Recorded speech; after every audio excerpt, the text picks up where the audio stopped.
Kuzambala. Our session here is on economy, consumerism, and well-being, a mindful approach. We have 35 minutes. We spent 27 minutes in our conversation, and we have left 8 minutes at the end for Q&A.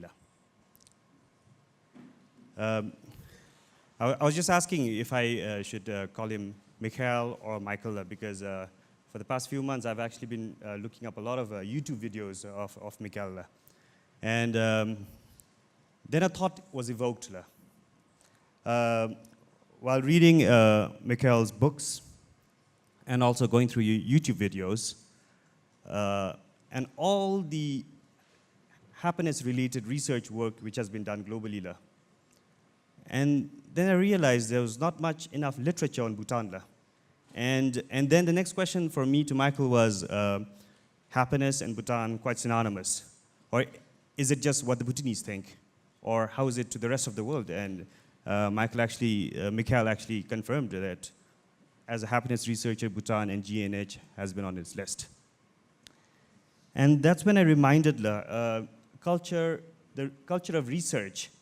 And in fact, why the thought evoked was, why is there not necessarily a lot of research work done on this literature front, Bhutan and happiness? Maybe funding for such research work is not available to the Bhutanese, or why is not enough literature? That was a thought evoked. And maybe towards the end of the conversation, we would touch upon that. And I'd like to thank Bhutan Echoes for this platform, where such repetitive thoughts on an absence of research culture, or why such an absence, to be able to share at this platform. Thank you so much. Gratitude. Now, big questions with no simple answers, as the answer lies in the collectively to be evoked and to evolve and to be enlightened. And thus we delve into our conversation. We'll start with a few simple questions. Is this your first time to Bhutan, Micael? Yes, this is my first time, finally. So I want to start off by taking the opportunity to say tack. Tack is the Swedish and Scandinavian word for thank you. It is, I firmly believe, the most beautiful word we have in Sweden and Scandinavia.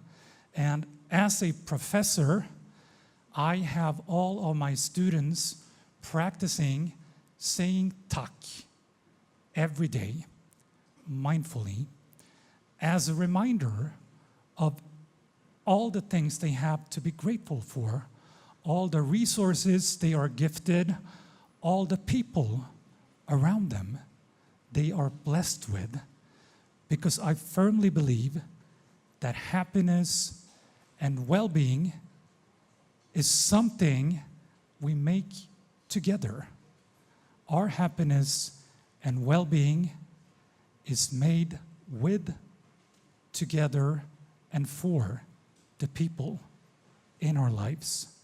So I want to say, tack, Your Majesty, Dashos, Your Eminencies, the organizers, the Vice Chancellor, for organizing this fabulous festival, inviting me to this beautiful Bhutanese living room, your community, dare I say family, I do hope so, all the people attending this session, talk to you for being part of this conversation together with me, and for bearing with me, because I have to admit I'm a bit nervous, because I have been told by quite a few people that, yeah, looking forward to this session. And what I know as a professor of happiness is that looking forward to things is beautiful. The things we look forward to provide so much happiness, sometimes even more happiness than the actual things and themselves. In Sweden, the day of the year that people look forward to the most is midsummer. because Sweden has so many different shades of winter. Virtually every day of the year is a different shade of winter, except for that day of the year, midsummer, when it's finally summer. So throughout the entire year, we get happiness from looking forward to midsummer. And I've looked into that. So the happiest day of the year in Sweden is the day before midsummer, when anticipation peaks, and then midsummer comes and we already start regretting that it's so soon over. And then another 364 days until next midsummer. So I'm a bit concerned that this thing is actually happening right now and already starting to regret that it's soon over. So sorry, apologies. Tack, Micael. Tack. Tack. Tack. Yes. So the question lies for me, because while going through your book, the small book of The Big Thought Happiness, Yeah. right? And I'm not sure how many researches you have mentioned in your book, but the question that rose to me was, in Bhutan, well-being and happiness is the foundation where a lot of things have been planned, and it has developed, evolved. And in many other parts of the world, they got the economy right, but not necessarily the well-being part right. So that's how I looked at it. But then again, there was not even a single mention of Bhutan in your research book. So any thoughts on that? Yeah, again, finally I'm here to learn all the things I don't know already. I am a professor by vocation. That would be on my business card that I regrettably don't have, because virtually everything in Sweden and Scandinavia is digital. So, but if I had a business card, on my LinkedIn account it says professor, but also astronaut. So not astronaut, but a K in there, astronaut. Because I consider myself an explorer of the wonderful and mysterious universe of being human, of behaving the way we do and don't, of pursuing the things we do and don't, and all the mysteries that we have yet to uncover. So I navigate and try to expand my and hopefully everyone else's knowledge to a greater extent of what it means to be human, to do the things we do and don't, and to constantly learn. And what has evaded me up until now is an understanding of that mythical entity to the rest of the world, the beautiful nation of Bhutan, that virtually everybody is aware. And that's a question that has been recurring whenever I meet someone and they learn, oh, you're a professor of happiness, literally. So what do you think about Bhutan? Well, I think that Bhutan is a beautiful mystery that I want to learn everything about. A nation that puts happiness on the top of the agenda. And instead of like virtually any other nation in the world focusing on GDP, the economy, as the key performance index, how well are we doing, focusing on gross national happiness. Because as an astronaut and originally 18 years and running, I'm a professor of economics. So that's where I started, focusing on economics, societal economics, personal economy, and everything. But constantly asking myself, so why? Why are we pursuing more economic growth? Why are we worried, which we have been very much these past couple of years, with first the COVID pandemic, striking a severe blow to the economy, and then rising inflation and everything, what do we worry about? Why are we so anxious to get the economy going? Why do people chase money? And then asking that question again and again and again, the ultimate reply tends to come out, well, we do all of this in the hope that life will be better for us as a community and society, and for me personally, for you personally, and so forth. So the economics ultimately is about making life as good as possible. And what is life when it's as good as possible? Well, a major part of that answer is happiness. All right. Well, the ultimate output that all of us are after seems to be happiness, which is in agreement. But then again, maybe you could pick some of your personal favorites on economy, consumerism, technology, and happiness. The good stories from your research findings, and also some negative stories that you'd like to highlight on at this point. Yeah, and it is definitely a good and a bad. That is a frequent discussion in Scandinavia, where I come from, where we do pretty well economically. In terms of money, we do pretty well, but we're always second-guessing ourselves about how much should we focus about money. And one of the most frequent questions I get, being originally a professor of economics and now a professor of happiness, well-being, and welfare, is, okay, what's the perfect amount of money? What is the happiness maximizing amount of money? So very quickly, people think in terms of money equals happiness. And yes, all of my research shows that not having enough money is terrible when it comes to happiness. That creates insecurity, it creates stress, it creates ill-being.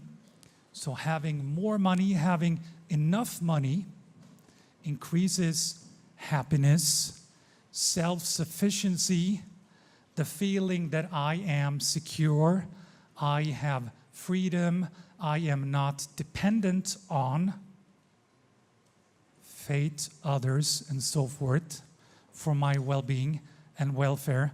But beyond that level, the incremental adding to happiness is really incremental and small, and can create a paradox where we become too self-sufficient. So in Sweden, we have a high median level of income, and therefore also a high median level of happiness.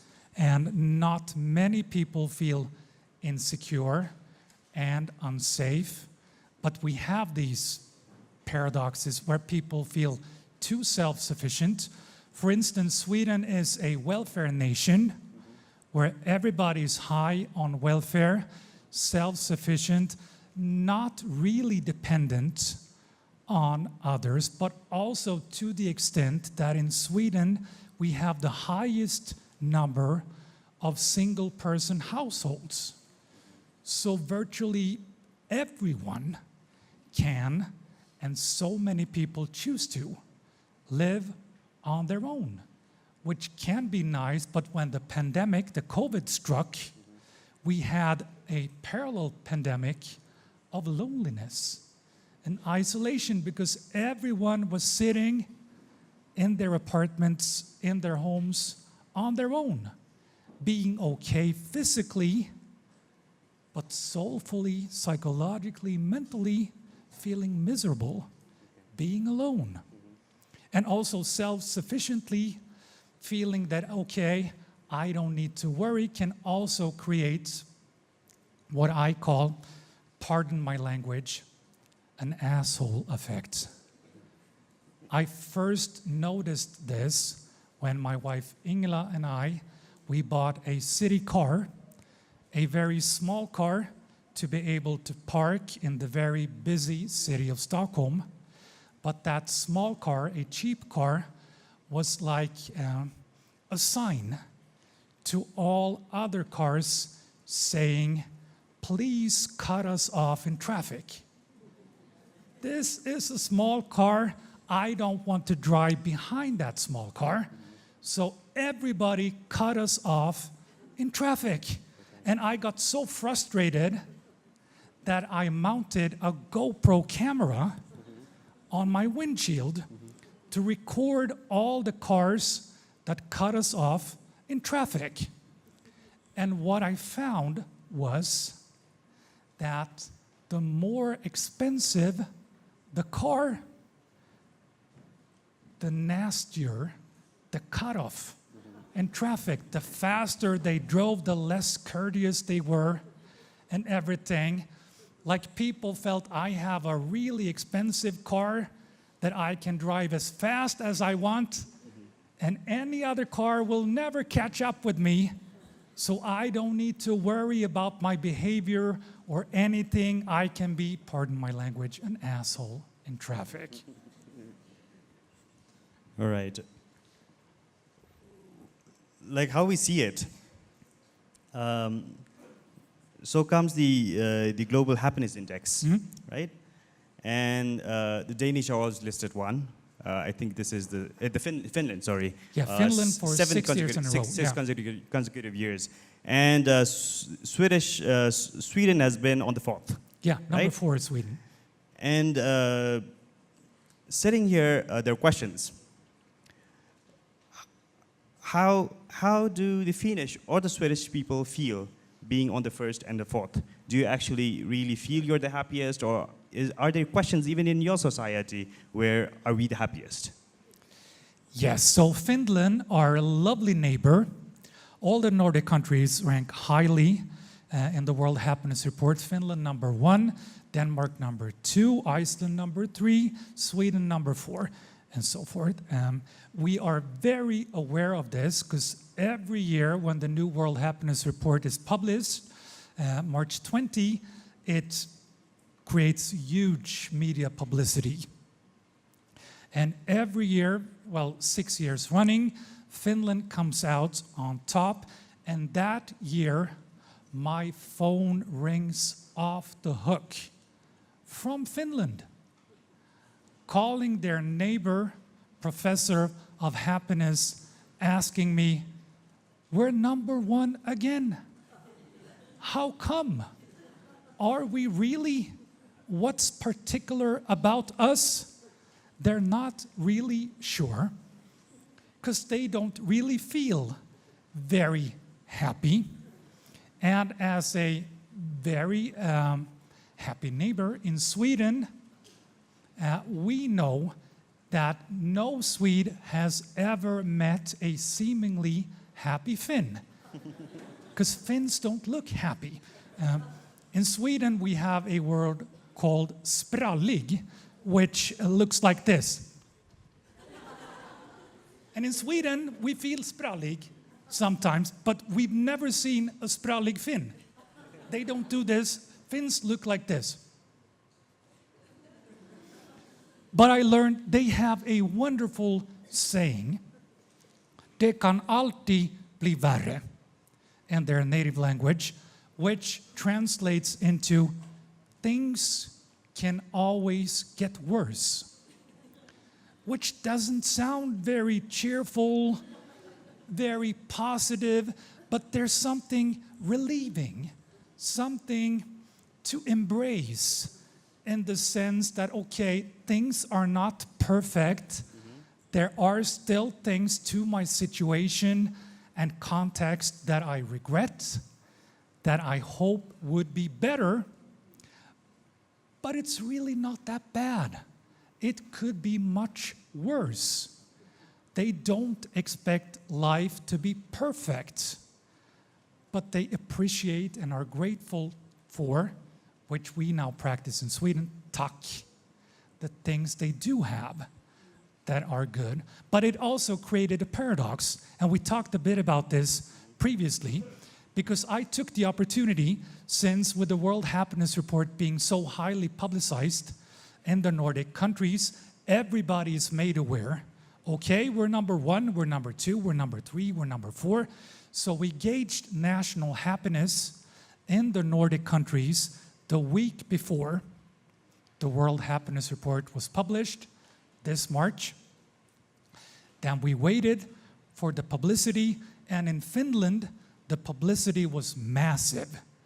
The media impressions, the number of headlines reaching people averaged per capita 8.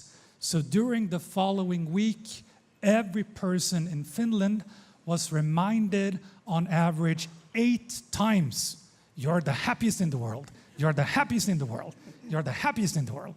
In Sweden, not as frequently, I think about 4 times, still a lot, that no, we're not the happiest in the world, but we're number 4, which is the highest ranking we've ever had. So we're on the way up. And so, again, after that publicity, we gauged national happiness again. And what we found was that the Finns were actually a bit less happy the week after being told, you're the happiest in the world, you're the happiest in the world, you're the happiest in the world, because that created what I called happychondria.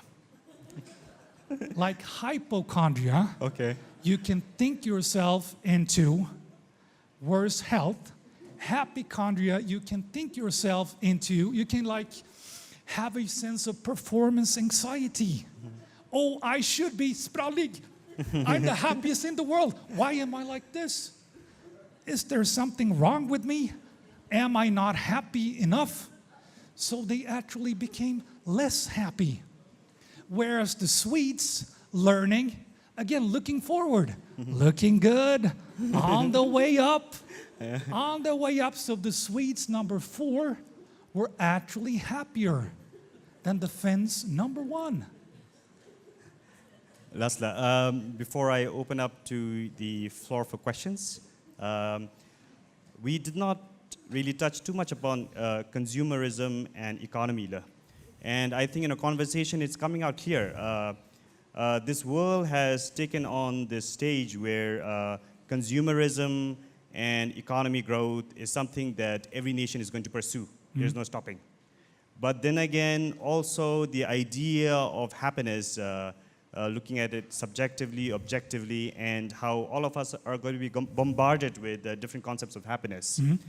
But the collective effort of evoking thoughts within yourself, evolving and becoming enlightened beings to actually how you want to consume and be a mindful consumer, or if you actually take on a business, how to be a mindful business person. These are the ideas which we want to touch upon. Maybe we open up to the floor for questions now, La, and I'll wrap it up at the end with another question for you. Questions, La? Lastly. Mike in the front, La.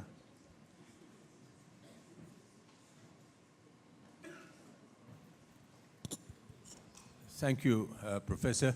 Not a question, a small suggestion for your further exploring what you call the A effect. May I suggest you wear a GoPro camera, take a small car, and drive in Delhi?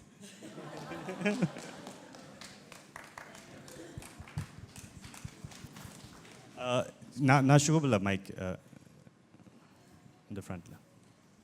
Wonderful suggestion. Tack.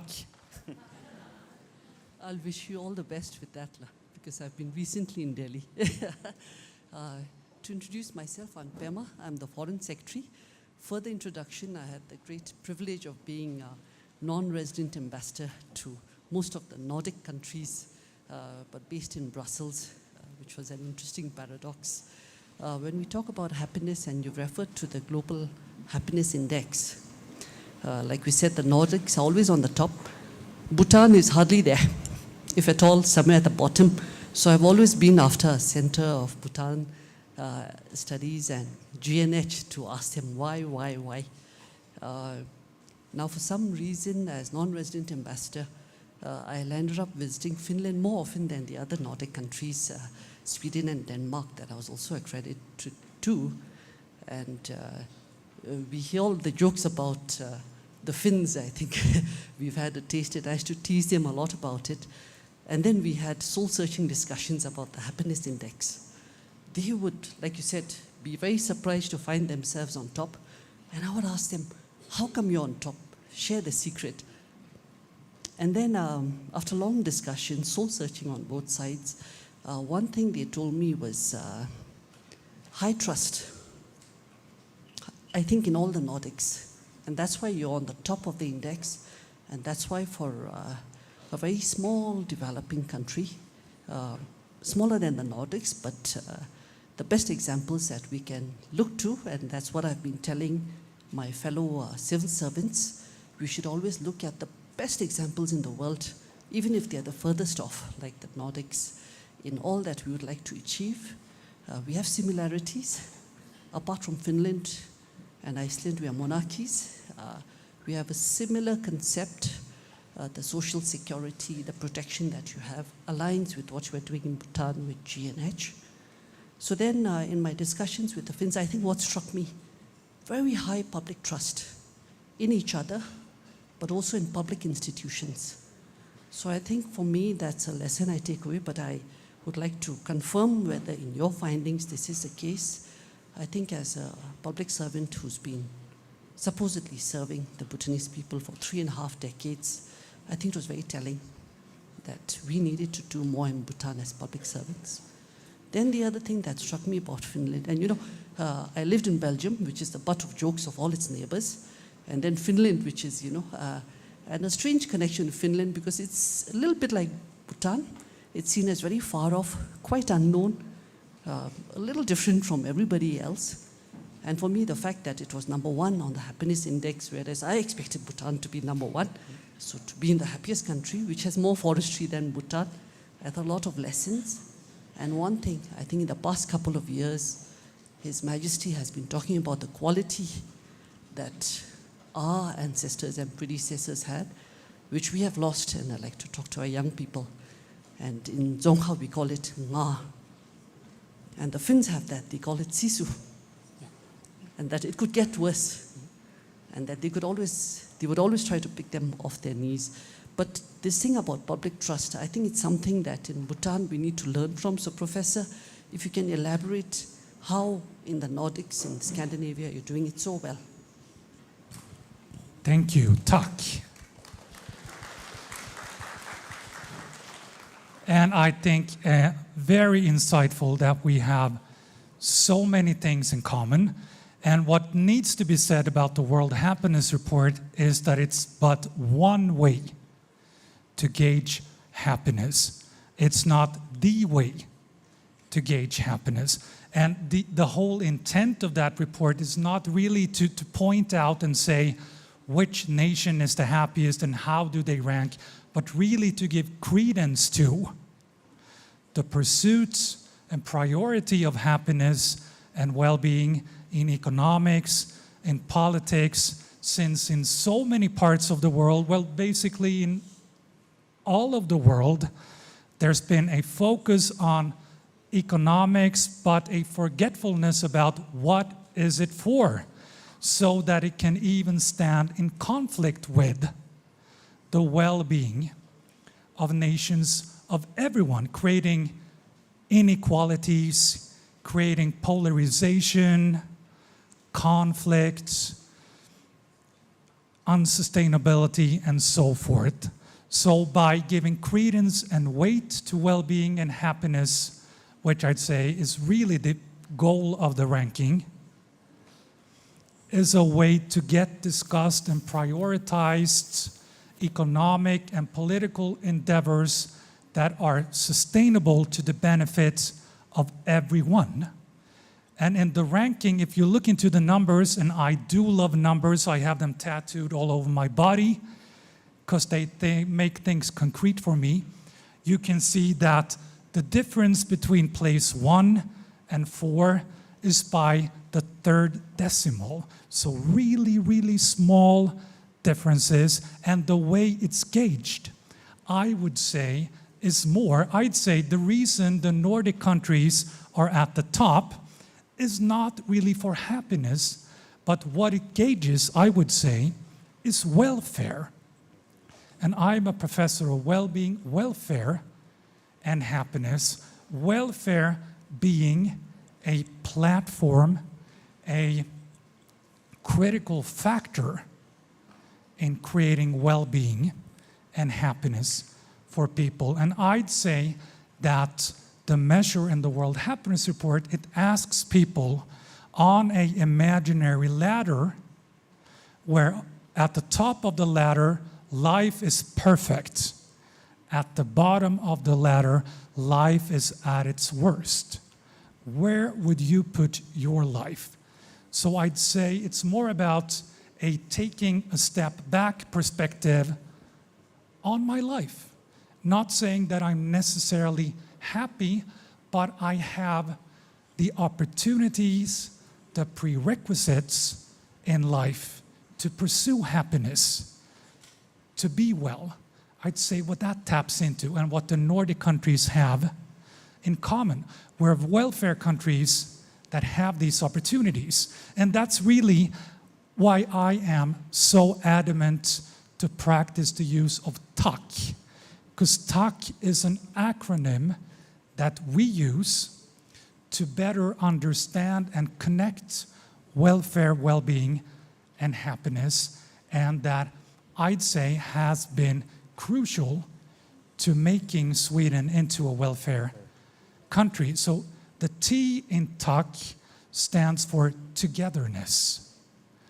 Welfare, well-being, happiness is a matter of togetherness. It's something we pursue and achieve together, where trust is fundamental in our institutions, in our communities, in our social circles, and so forth. We're dependent on each other. And Sweden, like Bhutan, is a small nation where we are and feel close to each other, where you could potentially on the main street in Stockholm meet the professor of happiness, the prime minister, the #1 movie star, and so forth. We're all pretty close, and we all say "du," you, to each other. We're all at the same level. So that's one part, togetherness. The other one is agency, being that we all have, by way of education, by way of social security, governmental institutions, and so forth, we have the agency to choose and to pursue any route in life. For instance, I am a professor of happiness at the most prestigious institution in Sweden, but I grew up with a single mother who did not finish grade school. She could divide 4 by 2, and that was her level of math understanding. Beyond that, nothing. I had not even heard of higher education when I grew up. I did not know what a university was, but still, I was able to go all the way through and become a professor at the most prestigious institution. And that agency, being able to pursue, is something that is fundamental to our community by way of education, togetherness, and everything. The hope and the dare to dream, to start a business. Sweden is per capita endowed with the most unicorns, the startups making $1 billion worth in the world, for instance. The C in TAC stands for coherence, the understanding that life is not one single dimension. It's happiness, it's welfare, it's meaningfulness, it's richness, it's private life, it's professional life. We have a word in Sweden called trivsel. We want everybody to have trivsel, and trivsel would be translated into English meaning both enjoyment and thriving. To enjoy work, but also to thrive in work. And finally, the K stands for kinetics, momentum. Like Sweden, we feel that we're going somewhere. And that is so important, to have something to look forward to have a goal, to feel that we're progressing. Momentum and going somewhere can be more important than the actual position. So, tack. Tack for sharing the Tack. tack framework. Do we have time, or are we to wrap up? Inala. Last. All right. I actually had a question which I'll leave with, and then maybe you could answer as we spend more time later in the afternoon. My question, which I will leave it here, is because I needed to touch on the economy.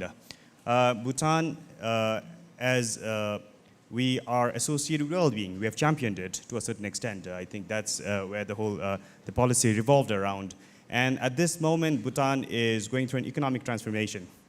And I was actually reading up on Sweden. 1850s to 1920s, 1930s, there was a lot of Swedes which actually left Sweden. A lot of them left. And then transformations happened.